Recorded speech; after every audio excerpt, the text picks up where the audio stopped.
All right.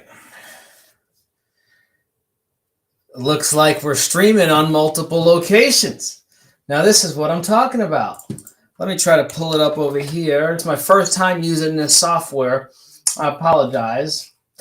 Let's see what we got here. One second.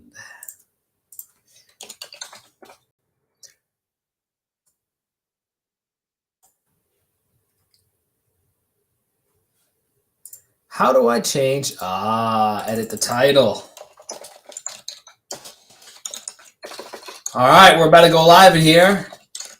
Once I figure out the title.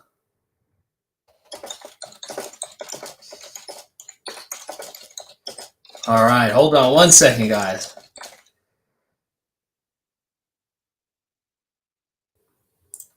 All right, here we go. All right, should be better now. All right, hello everybody. I hope everybody is fantastic on this evening today. I'm very excited to come in here and speak with you all about something that I am very passionate about. Today we are here to talk about what I call my 21 rules for storytelling. Now, I have to be honest with you, the inspiration for such things was from Pixar. So I'm sure you guys are familiar with Pixar. Pixar is one of the world's leading production companies. They create all of the great movies out there, and Pixar is awesome sauce, right? I mean, Pixar is amazing. They've made all the great Disney movies and all this awesome stuff. And they have, I forgot how many rules of storytelling they have, but of course, this is what I study. This is what I do, is everything that I do revolves around storytelling. So I said, you know what? What I want to do is, well, I want to go ahead and do this. I want to create my own damn rules for storytelling. So here we are. I want to share with you all today, and sorry if I'm a little distracted. I'm trying to see if my stuff is all good. My first time kind of doing this whole streaming to multiple locations, devices thing. So please forgive me if I'm a little off. So let's jump into it, shall we? Now, what is my purpose here? What do I want to share with you all? Why am I doing this? Now, unfortunately, I do not have all of the time right here, right now, to share all of these rules with you. If I were to go through all 21 of these rules with you, we would be here until next Friday. Now, I know you all love spending a lot of time with me, but unfortunately, I can't be here until next Friday with y'all. So what I want to do is spend maybe 10 to 15 minutes jumping into a couple of the different rules for storytelling. Now, when I go through these rules, I'm not only going to tell you what they are, but I want to explain them, tell you why they're so important, and then most of all, tell you how you can incorporate them in your communication, because ultimately, isn't that what it's all about? How you can use these things to communicate better. So let me pull them up really quickly, and then we can go ahead and talk about it. So here we are. These are my rules for storytelling. There are two different pages to them, but this is page one. So here we are. Let's start from the beginning. So think of these as all of the foundational rules that you must absolutely remember when crafting and delivering stories for your business, crafting and delivering stories for yourself, crafting and delivering stories on stages, crafting and delivering stories for your webinar, your masterclass, whatever. If you do not understand and apply these 21 rules, you will not be as effective as possible. Now, how do we measure effectiveness? Well, in my mind, effectiveness is measured by our ability to influence the audience to take the action that we want them to take. Time out. Now, when I say that, I need to put a major pause. Major pause. Come back to me for a minute. The things that I'm about to share with you, some of them have the ability to give you the power to do some very bad things. Every one of my trainings start like this. I need you to pinky promise me that you will not use any of what we talk today to cheat, lie, steal, manipulate, or hurt anybody. Because the things that I'm going to share with you are that powerful that they can be used to cheat, lie, steal, manipulate, and hurt people. But I know something about you, that if you're here listening to me, watching me, you are not about what we call that life. So I like to always preface my trainings with that. So let's talk about some of the first rules of storytelling. Now, the first rule I got from my mentor. So consider this a gift from Mr. Les Brown. Now, how did this first rule come about? Well, rule number one is this. You never tell a story without a point, and you never tell a point without a story. This is incredibly, incredibly, incredibly important. Incredibly important. You never tell a story without a point, and you never tell a point without a story. I made this one number one for a reason, because it is the foundational rule of all of storytelling. Is you never tell a story without a point, and you never tell a point without a story. Now, why is this so important to you? See, the reason why so many speakers are not as effective and impactful as they would like to be, the reason why so many coaches are not generating the type of income and attracting the type of people that they want, is because they're delivering all of these messages. They're giving these motivational talks. They're delivering all of these presentations. And they're telling all of these stories, but there has to be a point behind the story.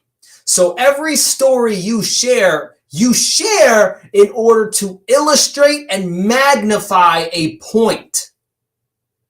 So some of the things you might want to say is you tell a story, you're telling a story, and then there has to come a point where you transition.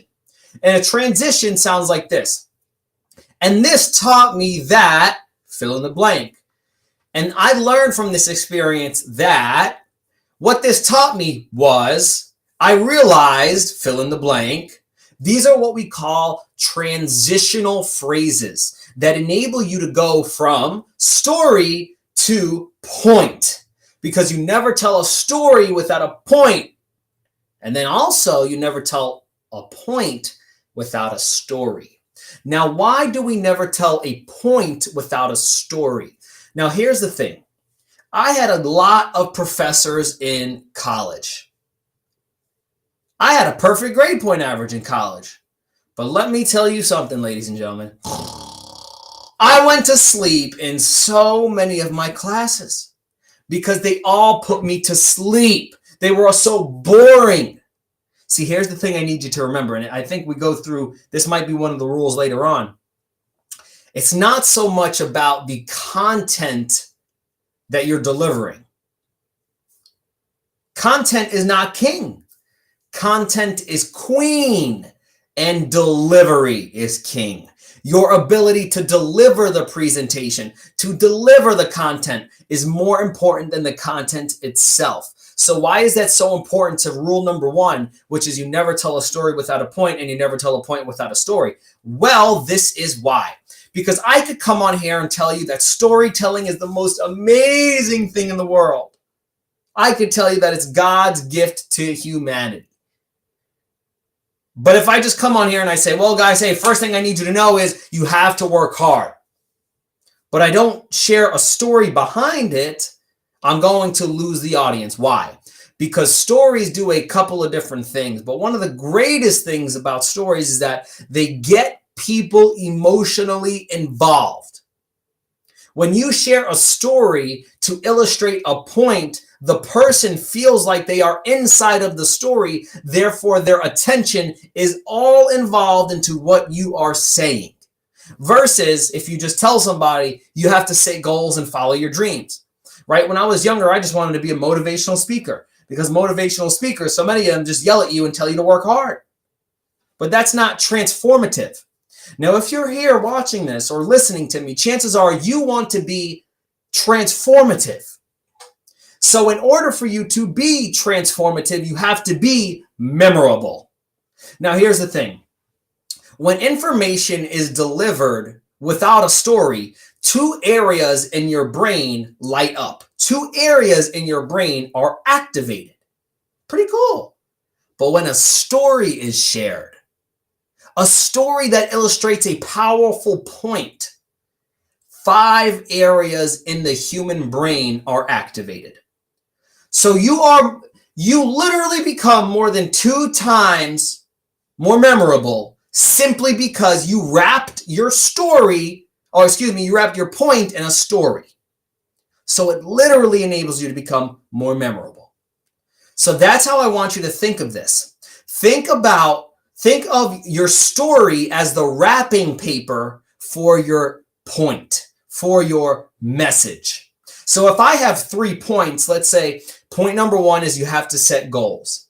Point number 2 is you have to change your environment. And point number 3, you have to take care of your health. Now, what I'm going to do is I'm going to take each one of those points and I'm going to either find a story in my life that represents each of those 3 stories, or what the really good storytellers do is they have the ability to share other people's stories. See, so many of us think that the stories that we share have to be our stories. That's not the reality of it. The best share other people's stories. So once again, your story is nothing more than the wrapping paper for your point. Think of you want to put it in terms of Christmas. Let's call the point the present, right? On Christmas, we all get presents. Well, your story is the wrapping paper for the point or the message. Okay? Think about it. If there was no wrapping paper, it wouldn't be as exciting. If there was no wrapping paper, there wouldn't be so much mystery and intrigue. And ultimately, people wouldn't pay as much attention to the present if there was no wrapping paper. And in a similar way, people will not pay attention to your message if there is no story.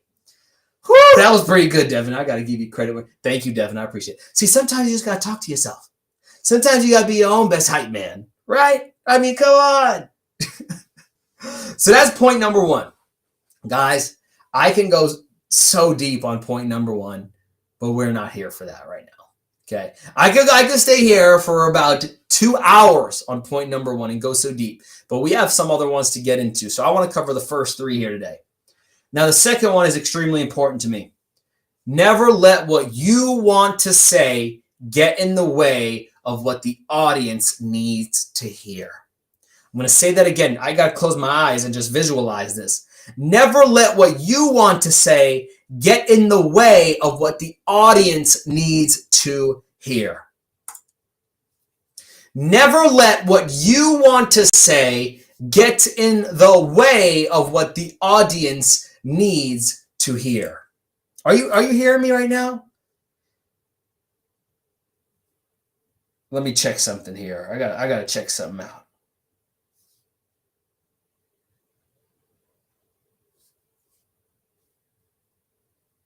Now, never let what you want to say get in the way of what the audience needs to hear. How did this come about? Well, my mentor called me up one day. I had sent him a video, or actually it was in a Facebook group, in the coaching Facebook group that we had.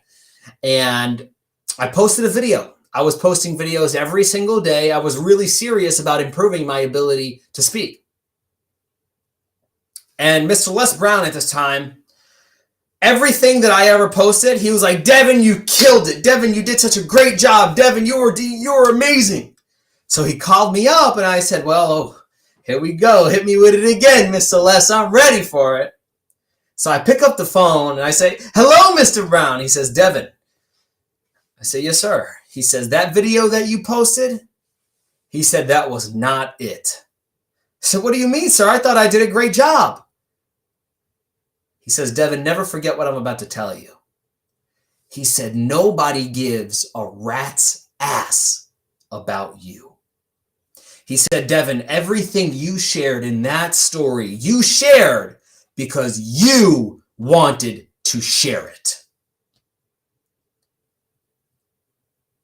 He said, Devin, never let what you want to say get in the way of what people need to hear. See, the thing is that so often we have this burning desire to share a story of something we've gone through. Oh my goodness. In his book, Don't Drop the Mic, T.D. Jakes talks about this point.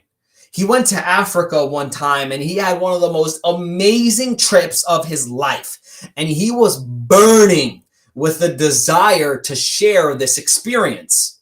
So he came home from his trip, and all he wanted to do, he planned out an entire sermon based around his trip to Africa.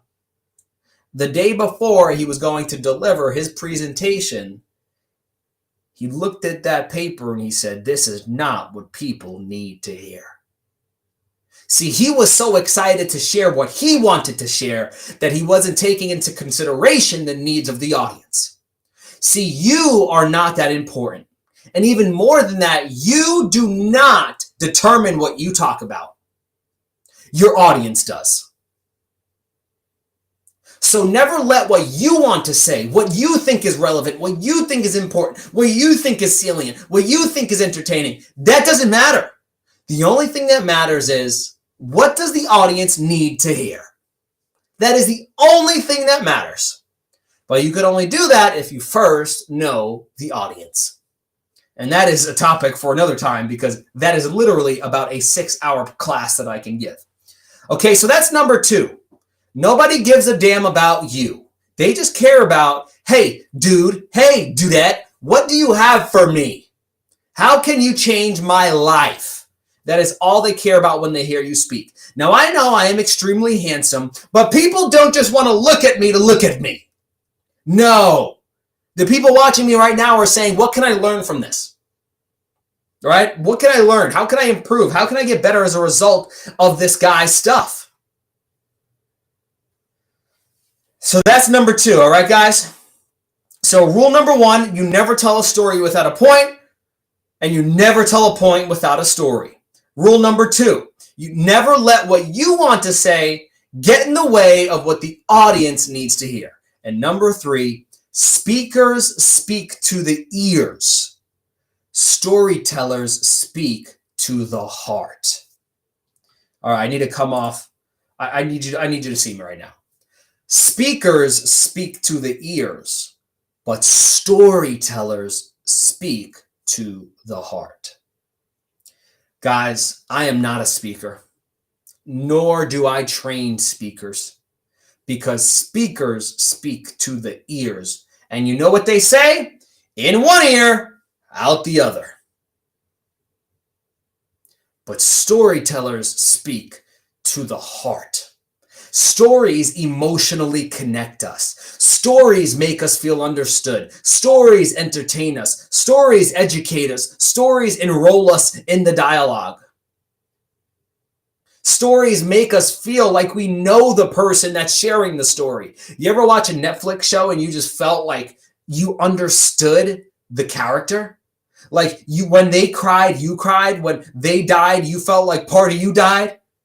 It's because of the storyline. So stories speak to the heart. Storytellers speak to the heart. And you know what they say? Where the heart is, there too lies the treasure. Now, what is the treasure? The treasure means someone taking action on what you want them to take action on. It means someone leaving your presence and going off and doing the thing that you said. It means someone picking up the phone and forgiving the person because you told them that they got to forgive somebody. What it means is them pulling out a credit card and paying for your course. Why? Because you chose not to speak just to the ears, but you chose to speak to the heart. And that is a skill that you can develop, that I had to develop. We can focus on Facebook advertising, creating courses, social media content.